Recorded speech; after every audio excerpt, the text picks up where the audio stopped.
Hello প্রিয়াংলার বন্ধুরা, আজকে আমি আপনাদের যে বিষয়টি দেখাবো, একটা রিল কিভাবে মেনটেনেন্স করবেন। পুরো রিলটা আমি আজকে খুলবো না, আজকে জাস্ট এই ড্র্যাগের মধ্যে যে প্লেট থাকে এটা আমি বের করে দেখাবো। কিসের জন্য?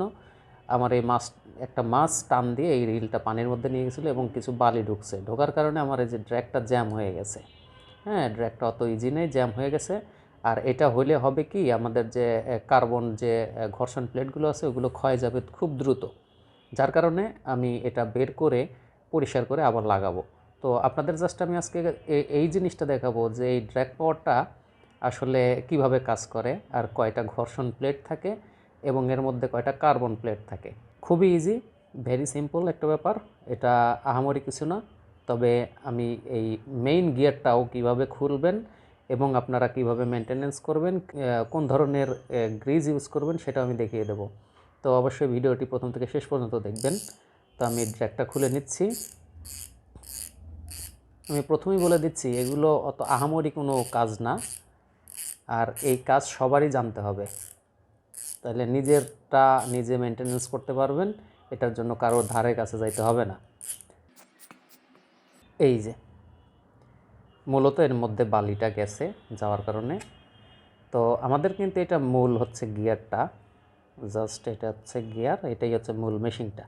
আর ওই যে ড্র্যাগ পাওয়ার যে আমরা বলি, এই ড্র্যাগ পাওয়ারটা এখন আমি দেখাবো যে আসলে ড্র্যাগ পাওয়ারটা কী। এটা হচ্ছে ড্র্যাগের ঘর্ষণ প্লেট। এই প্লেটটা এখন আমি ওপেন করে আপনাদের দেখাবো। এটা জাস্ট এখানে এটা একটা লক দেয়া, ইজি লক। এটা আপনারা যখন তখন হাত দিয়ে এইভাবে এই করলে খুলতে পারবেন। হাত দিয়ে এইভাবে চাপ দিলে খুলে আসবে। তো বন্ধুরা, এটা তো আহামরি কিছু না। তো যাই হোক, এবার আমি এই ড্র্যাগ প্লেটগুলো একটু বের করি আর একটু পরিষ্কার করে আবার উঠিয়ে ফেলবো, সমস্যা নেই। ওটা আপনারা নাই দেখলেন, ওটা আপনারা আপনাদের মতো পরিষ্কার করেন। তবে কিছু বালি গেছে ড্র্যাগের মধ্যে, যার কারণে এই দেখেন এই যে ঘর্ষণ, এটা তো দ্রুত ক্ষয় হবে। এটা যদি আমি এইভাবেই রেখে দিই খুব দ্রুত শেষ হয়ে যাবে। এখন আমি বের করে নিচ্ছি। জাস্ট এখানে এইভাবে একটা দিলে বের হয়ে আসবে। এই হচ্ছে দুইটা প্লেট বের হয়েছে। আমি আপনাদের দেখাবো যে কোন স্ট্রাকচারে মূলত ভিতরে দেওয়া থাকে। আটকে গেছে বালি, তো বালিতে আসলে অনেকটা লক সিস্টেম হয়ে গেছে। তো সমস্যা নেই, ওটাও আমি বের করতেছি। এটা দিয়ে বের করব, ওদের এইটা দেওয়াতে এটা দিয়ে দেখি তো কী অবস্থা হয়, টান দিলে বের হয় কিনা। হ্যাঁ, বের হয়েছে। এই দেখেন, এটা হচ্ছে কার্বন প্লেট।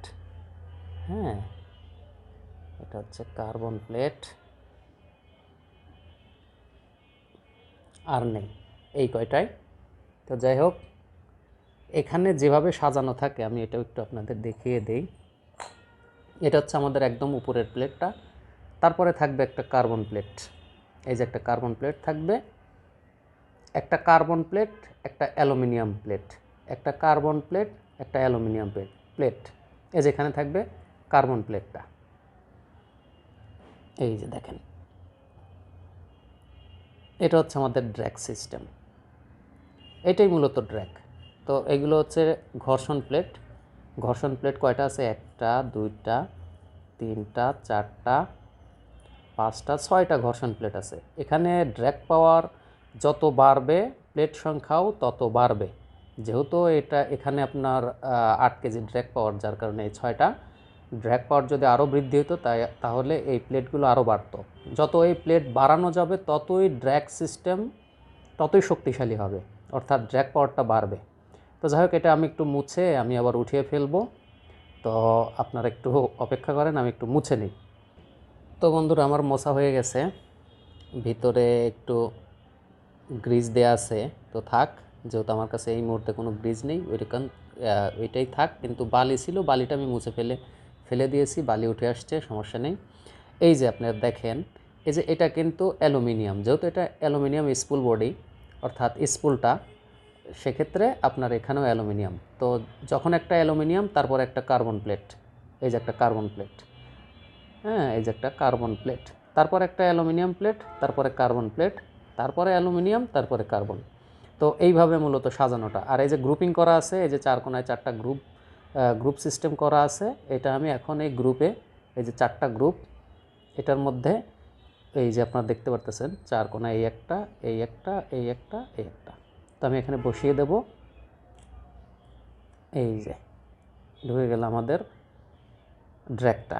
এখন ওই যে ভিতরে দেখা যায় যে গ্রুপে পড়েনি, এটা জাস্ট আমরা ওইটা ঢুকিয়ে এদিক ওদিক ঘুরাইলে ঠিকভাবে পড়ে যাবে। আপনারা দেখেন,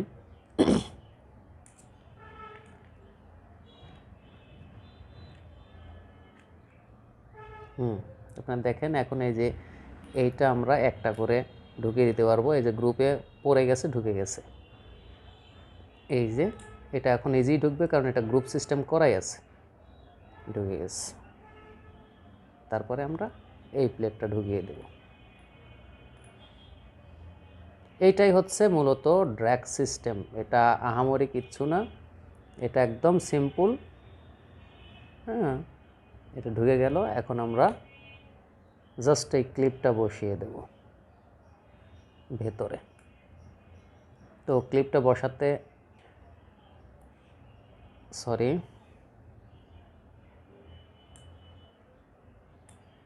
ব্যাস হয়ে গেল ক্লিপ বসানো। এখন আমাদের কাজ ওকে, জাস্ট এখন এই ড্র্যাগ নবটা লাগিয়ে দিলেই হবে। তো মূলত এটাই হচ্ছে এই যে ড্র্যাগ সিস্টেম, তাছাড়া আহামরি কিছুই না, এটা আপনারা নিজেরাই পারবেন। এখন পরবর্তীতে আমি এর বডিটা খুলে দেখাবো, রোটরটা খুলে দেখাবো। আমি আগেই বলে নিচ্ছি যে এই যে এগুলো কিন্তু ইন্টারলক সিস্টেমে থাকে। হ্যাঁ, এগুলো কিন্তু একটু খোলা কমপ্লেক্স, কিন্তু খুলতে পারলে লাগাতে পারতে হবে অ্যাকুরেটে, না হলে কিন্তু ভাইব্রেশন হবে। তো এই বেল্টের ব্যাপারে এরকম। তাছাড়া গিয়ারের মধ্যে আহামরি কিছু নেই। তারপর আমি খুলবো, গ্রিসটা চেঞ্জ করব, অবশ্যই আমি আপনাদের দেখাবো। তো বন্ধুরা, সবাই ভালো থাকবেন। আল্লাহ হাফেজ।